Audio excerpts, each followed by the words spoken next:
Hay abrazos que duran un instante y otros que parecen contener la eternidad. La historia de la humanidad está marcada por vidas que, aunque breves, resuenan a través de los siglos con una fuerza inexplicable.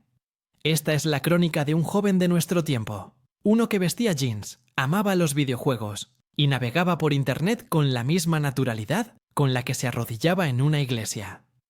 A simple vista, Carlo Acutis era un adolescente más, inmerso en la cultura digital del nuevo milenio, pero en su mirada se reflejaba la sabiduría de un alma antigua. Su mundo era el de Milán, una metrópoli moderna y vibrante, donde el ritmo acelerado de la vida a menudo deja poco espacio para el silencio y lo sagrado. Sin embargo, en medio del ruido de la ciudad y el brillo de las pantallas, Carlo encontró un santuario. Su habitación no era solo el centro de operaciones de un genio informático en ciernes, sino también un espacio de profunda oración. Logró una síntesis asombrosa, uniendo el lenguaje de los algoritmos con el lenguaje del espíritu, demostrando que la fe no era enemiga de la razón. El enigma que su vida presenta al mundo es tan sencillo como profundo. ¿Cómo es posible que un joven, en apenas 15 años, dejara una huella espiritual que hoy sacude la conciencia de millones? ¿Qué secreto se ocultaba detrás de su sonrisa serena y su devoción inquebrantable por la Eucaristía, a la que llamaba su autopista al cielo? Su existencia fue un testimonio silencioso de que lo extraordinario puede florecer en el terreno de lo más ordinario, desafiando nuestras expectativas sobre la santidad. Para su madre, Antonia, él fue el primer milagro. A través de los ojos de su propio hijo, ella, que había vivido su fe con una distancia prudente, redescubrió el camino de regreso a casa. Fue la primera testigo de un misterio que se desarrollaba ante ella. Un amor por Dios tan puro y tan radical que desarmaba cualquier lógica humana. La fe de Carlo no fue heredada como una simple tradición. Fue una elección personal, una llama que se encendió desde dentro con una fuerza arrolladora. Su historia no es simplemente el recuerdo de un adolescente piadoso, sino un espejo que nos confronta y nos invita a mirar más allá de la superficie. Es la prueba de que la santidad no es una reliquia confinada a los libros de historia o a las imágenes de vitrales antiguos. Es una posibilidad vibrante, accesible aquí y ahora, en medio de nuestra vida digital, nuestras ambiciones y nuestras fragilidades. Su vida es un eco que resuena con una pregunta esencial para nuestra generación. Desde sus primeros años, se manifestó en él una sensibilidad que trascendía la lógica infantil. En un hogar moderno y acomodado, donde la fe era más una herencia cultural que una práctica diaria, Carlo comenzó a formular preguntas que sorprendían a sus padres. Su curiosidad no se dirigía a los juguetes o a los dibujos animados, sino a las siluetas de las iglesias que se alzaban en el horizonte de Milán. En su mirada infantil ya se vislumbraba un anhelo por lo eterno, una sed de lo sagrado que brotaba espontáneamente desde lo más profundo de su ser. Antonia, su madre, se convirtió en la primera espectadora de este florecimiento espiritual. Ella observaba, entre el asombro y la perplejidad, cómo su pequeño hijo sentía una atracción natural por el silencio de los templos. No fue una fe impuesta ni enseñada a través de lecciones formales. Fue un descubrimiento personal, una llamada que solo él parecía escuchar. A través de las preguntas de Carlo, ella misma se vio obligada a buscar respuestas, iniciando un viaje de fe impulsado por la pureza del corazón de su propio hijo. Mientras los niños de su edad coleccionaban figuras de acción, Carlo coleccionaba momentos de quietud frente al sagrario.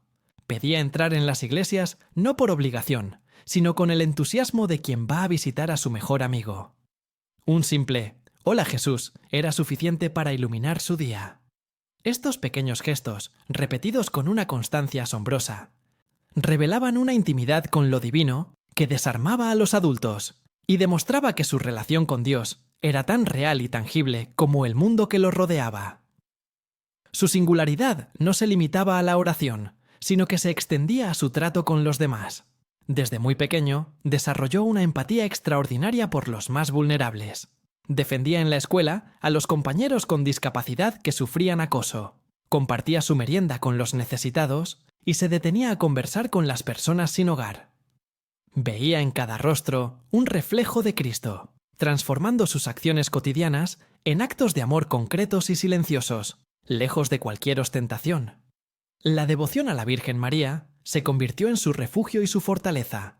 El rezo diario del rosario no era para él una rutina monótona, sino un diálogo amoroso con su Madre del Cielo. Esta práctica, a menudo vista como algo de generaciones pasadas, era en sus manos una herramienta viva, una conexión que lo anclaba a una realidad superior en medio del ajetreo de la vida moderna. Su espiritualidad no era un escape del mundo, sino una forma de santificarlo desde dentro, con la sencillez de un niño. Fue así como la dinámica familiar se invirtió de una manera inesperada.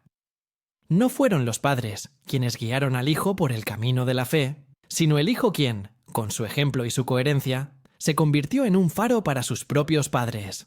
Antonia confesaría más tarde que fue Carlo quien la evangelizó, quien la tomó de la mano y la llevó de vuelta a una práctica sacramental que había abandonado. Su hogar se transformó en la primera iglesia, donde el testimonio de Carlo comenzó a resonar con fuerza. En el patio del colegio, su alegría era contagiosa, pero su paz interior lo distinguía. No juzgaba, no competía por popularidad, y su bondad genuina atraía a otros de forma natural. Sus amigos veían en él a alguien diferente, no por ser extraño, sino por ser auténtico. Su fe no lo aislaba.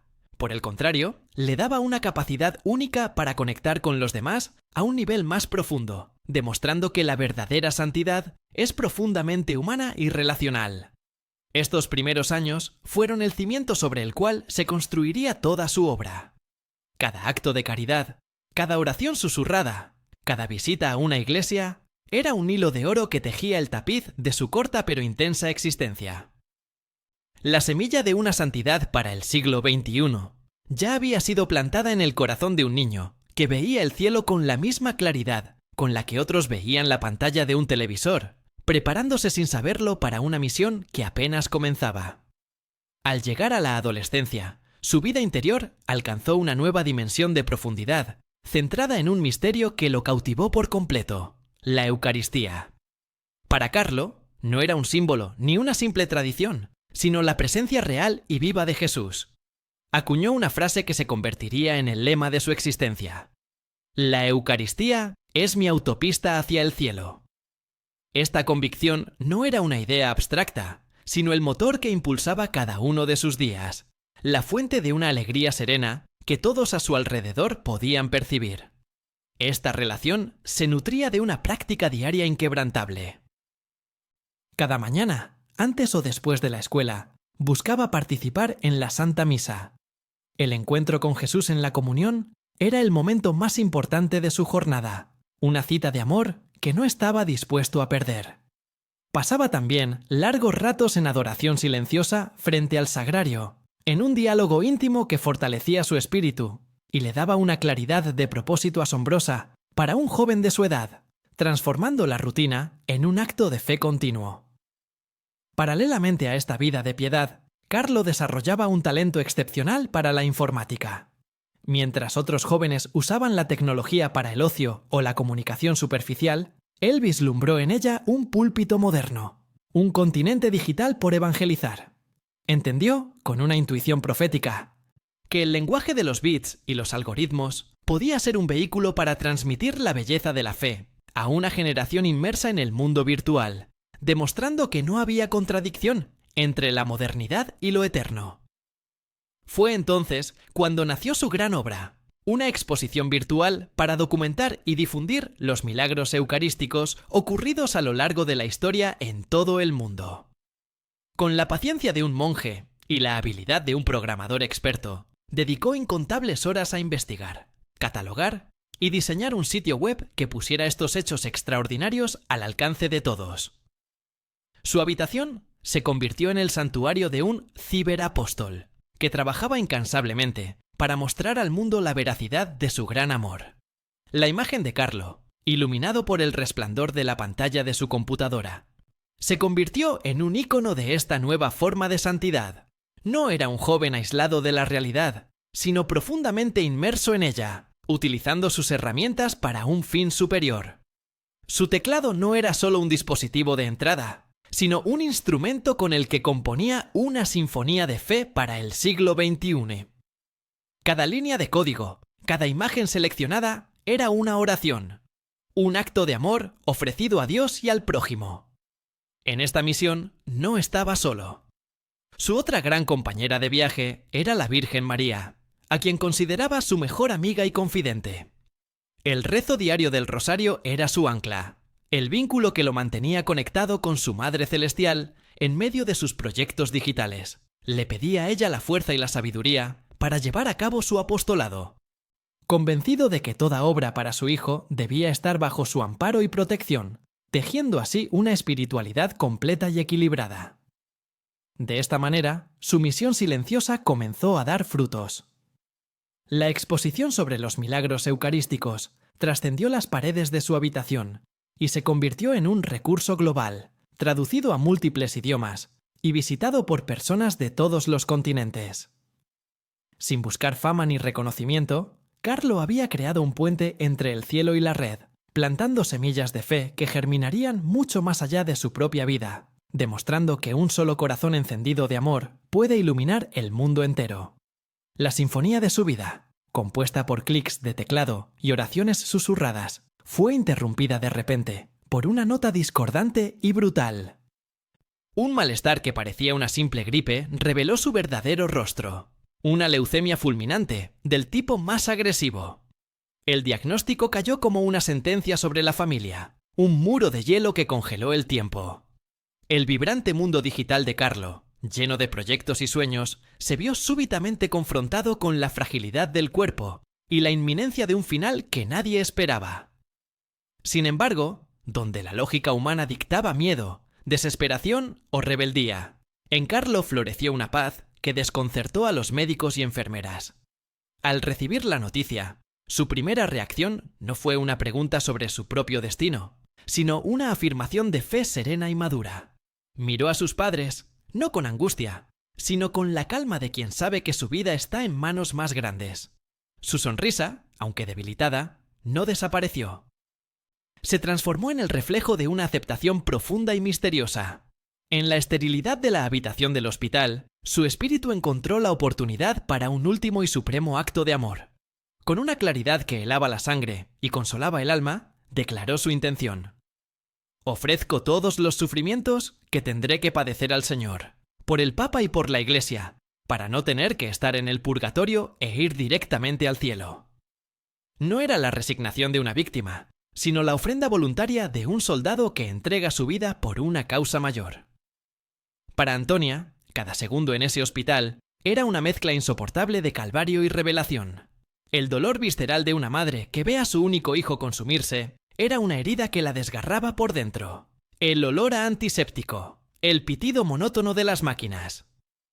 El rostro pálido de su niño.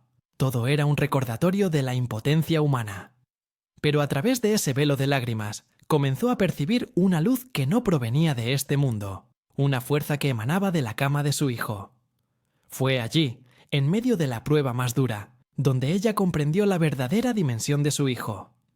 La fe de Carlo no era un pasatiempo infantil, era el fundamento de su ser, una roca inquebrantable ante la tormenta más violenta. Ella vio cómo él consolaba a quienes venían a visitarlo, cómo se preocupaba por el cansancio de sus padres y cómo transformaba su lecho de dolor en un altar. Se dio cuenta de que no estaba presenciando una tragedia, sino el nacimiento de un santo. Cada gesto de Carlo en esos últimos días fue una lección. Se quejaba poco, a pesar del intenso dolor, para no preocupar a quienes lo amaban. Su única preocupación parecía ser la de vivir ese momento como un encuentro definitivo con el amigo al que había visitado cada día en el sagrario.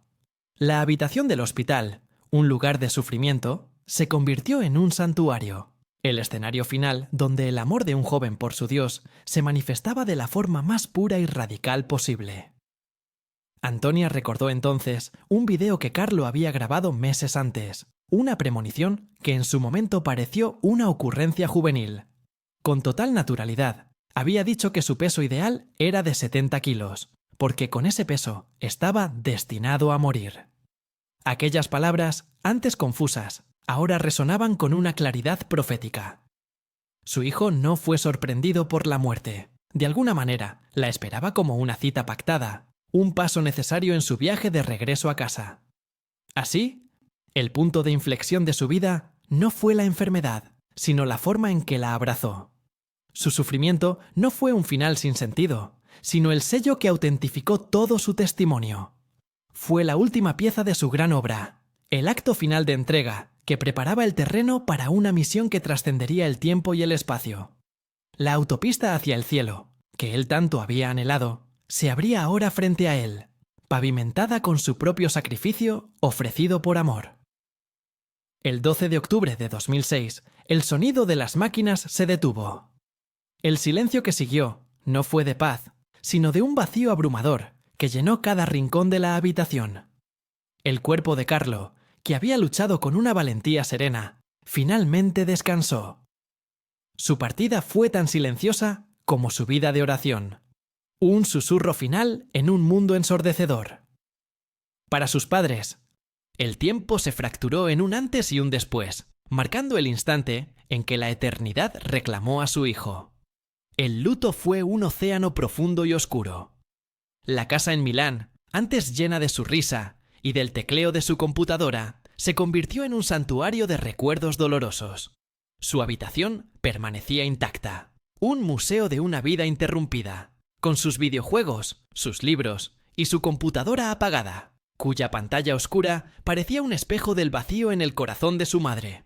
La ausencia física era una herida tangible, un recordatorio constante de la promesa que se había extinguido demasiado pronto.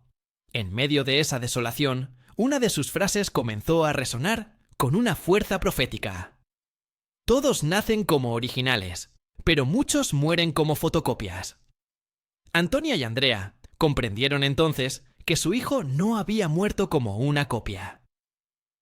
Había vivido y partido como una obra maestra única, un testimonio de autenticidad en un mundo que a menudo presiona para conformarse. Su muerte no fue la interrupción de una vida, sino la culminación de un diseño original y coherente hasta el final. Esta certeza comenzó a abrir una fisura en el muro del dolor. La pérdida, aunque inmensa, empezó a sentirse como una ilusión, una percepción limitada por los sentidos humanos. La paz que Carlo había demostrado en su lecho de muerte no era el final de su historia, sino el prólogo de una nueva forma de presencia. Su familia comenzó a sentirlo no en la ausencia, sino en los signos sutiles de una comunicación que trascendía la muerte, una compañía espiritual que consolaba y fortalecía. El día de su funeral, una multitud inesperada llenó la iglesia, desbordando las calles. Personas que apenas lo conocían, compañeros de escuela, los pobres a quienes ayudaba en secreto, todos se reunieron para despedir al joven que había tocado sus vidas de manera invisible. Fue la primera manifestación pública del impacto de su alma, la prueba de que el amor que había sembrado ya estaba floreciendo en una comunidad que lo reconocía como un faro de luz en medio de la oscuridad. Así, el dolor de la pérdida comenzó a transformarse en la responsabilidad de un legado. Antonia se dio cuenta de que el último abrazo no había sido una despedida, sino la entrega de una antorcha. La misión terrenal de Carlo había concluido, pero su misión celestial apenas comenzaba. La muerte no había sido una derrota, sino el portal a través del cual su testimonio se liberaría de las limitaciones del tiempo y el espacio. Listo para alcanzar al mundo entero con su mensaje de esperanza. La semilla sembrada en el dolor germinó con una fuerza imparable. Su tumba, en el santuario del despojo en Asís, se convirtió en un inesperado punto de peregrinación, un lugar donde el silencio hablaba más fuerte que cualquier sermón. Jóvenes y ancianos, creyentes y escépticos, acudían en busca de consuelo, atraídos por la historia de un adolescente que había vivido el Evangelio con una coherencia desarmante. Su partida no fue un final, sino el inicio de un diálogo eterno entre su alma y el mundo. Su fama de santidad no se difundió a través de edictos, sino de corazón a corazón, y a través de las mismas redes digitales que él había utilizado para evangelizar. La exposición de los milagros eucarísticos, su gran obra, adquirió una nueva dimensión. convirtiéndose en su testamento espiritual. Millones de personas en todo el mundo descubrieron su rostro y su mensaje, encontrando en su sonrisa un faro de esperanza en medio de una era marcada por la incertidumbre y el vacío existencial. Pronto, comenzaron a surgir testimonios de gracias recibidas a través de su intercesión. Conversiones inexplicables, sanaciones físicas y, sobre todo, un despertar espiritual en innumerables jóvenes que se sentían incomprendidos por la Iglesia. Veían en Carlo no a una figura lejana e inalcanzable, sino a un amigo del cielo, un hermano mayor que entendía sus luchas, sus pasiones y sus anhelos más profundos. Él les hablaba en su propio idioma, el de la autenticidad y la fe sin adornos. La voz del pueblo se unió en una sola petición, y la Iglesia escuchó. Se inició formalmente su causa de beatificación y canonización, un proceso que no buscaba crear un santo, sino reconocer la obra que Dios ya había realizado en él.